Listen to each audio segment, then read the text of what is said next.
Hello दोस्तों, तो आज की कहानी है परिश्रम का महत्व। एक किसान ने अपने परिश्रम से बहुत पैसा कमाया, बहुत सारी ज़मीनें खरीदी, गाय भैंस लिए, कई नौकर चाकर उसके खेत में काम करने लगे और अब उसकी लाइफ बहुत अच्छी हो गई और वह आराम से अपना जीवन जीने लगा।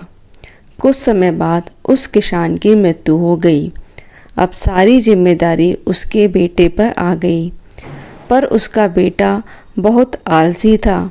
वह कभी भी परिश्रम का महत्व को नहीं समझता था।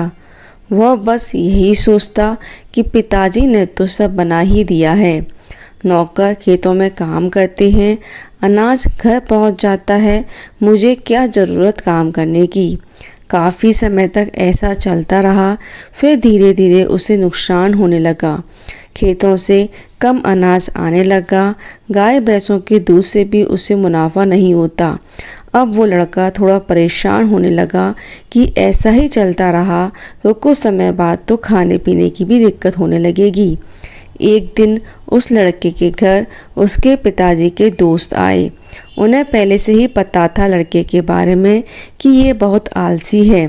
वह जानते थे कि इसे समझाने का कोई मतलब नहीं, इसलिए उन्होंने उस लड़के की भलाई के लिए उससे कहा, बेटा, तुम्हारे घर की ये स्थिति देखकर मुझे बहुत दुख हो रहा है।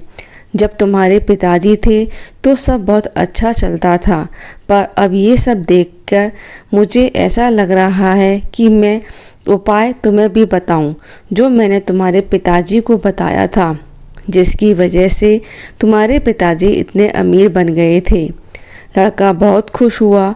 उसने कहा, कृपया कर मुझे भी बताइए, बस कोई मेहनत वाला काम मत बताइएगा।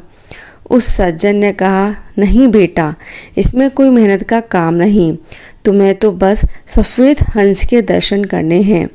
वो हंस मानसरोवर पर रहता है और सारे पक्षियों के जागने से पहले यहाँ आता है और शाम होने से पहले चला जाता है। बस ये पता नहीं कि वो कब आएगा, पर एक बार जो कोई भी उसका दर्शन कर लेता है तो ज़िंदगी भर उसे कोई कमी नहीं होती। बिना मेहनत के ही उसके पास सब आता रहता है। लड़का बहुत खुश हुआ और दूसरे ही दिन सुबह घर से बाहर निकला और उस हंस की तलाश में अपने खेतों की तरफ गया। वहाँ उसने देखा कि एक आदमी उसके खेतों से अनाज चुरा रहा था। खेत के मालिक को देख के शर्मिंदा हुआ और माफ़ी मांगने लगा। खेत से वापस लौटते समय अपने गौशाला में गया। वहाँ उसने देखा कि गाय भैंस की रखवाली करने वाला ही गाय का दूध चुराकर अपने ही लोगों को बांट रहा है। ऐसा करने के लिए रखवाले को उसने डांट लगाई और वापस घर आ गया।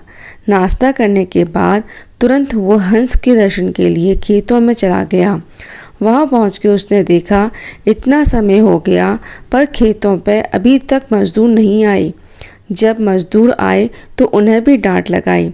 इस तरह वह वहाँ जहाँ जहाँ गया उस दिन वहाँ अपने होने वाले रोज़ के नुकसान से बच गया। सफ़ेद हंस की तलाश में वो लड़का अब रोज़ सुबह ही अपने घर से निकल जाता।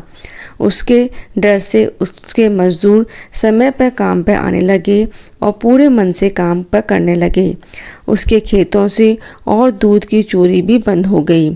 पहले की तुलना में अब उसे मुनाफा होने लगा और उसकी आमदनी बढ़ गई। एक दिन उसके पिताजी के दोस्त फिर से उस लड़के के घर आए।